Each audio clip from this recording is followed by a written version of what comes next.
a mí? Sí, mira para que va ello. ¿Pero qué dices, tío bujarrón? Si quieres grande o que eres pequeña. Pero quítala ahí, tío, trucha. Que no me caliente yo que empieza a llover, hostia, ¿eh? Pero si quieres esa botella grande o quieres esa botella pequeña. Joder, gallego, el susto que me has dado, macho. Que yo pensaba que me estaba echando los tejos. ¿Pero esto qué es? Este aguardiente gallega feita na casa. Oh, pues dame la grande, que cunde más, ¿no? Así me gusta. 20 euros. Joder, macho, ni que fuese coña francés, ¿no? Ya te digo. Oye, te has montado un chiringuito la mar de guapo aquí en los urinarios del hospital, ¿eh? E que aquí o alcohol metílico é moito máis barato. Hostia, pero eso no te deja ciego. No, me abúsase como todo, non podes pillar pertenera. E montei aquí chiringuito, pero aquí non hai ningún tipo de control. Máis arriba, Policía Gastronómica Galega, queda arrestado, peña. Por qué, por qué? Por qué?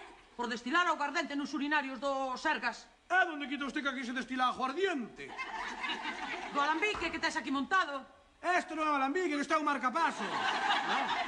A verdad que lle podo pedir outra cousa, porque dixo yo a tontería que non hai que non crea. Está ben, pillou, me sinto. Pois casi o creo. Sí. Eu que sei como son os marcapasos que poñen na sanidade pública. Pois tipo alambique, home, se o sei, quedo calado. Xa, tarde piaches. A la veña, tira diante miña pa comisaría. Isto, para despois do café, está buenísimo. A la veña. Venga, con Dios. Suba a piquina, non vai a salir así. Muchas gracias.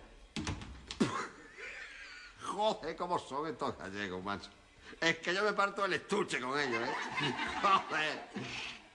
Coño, que no me han dicho si podía bajar las manos. Bueno, pues si acaso las dejo así. Voy a llevar también la pequeña. A ver tú. Hostia, para abrir ahora. A ver si con los glúteos apretando.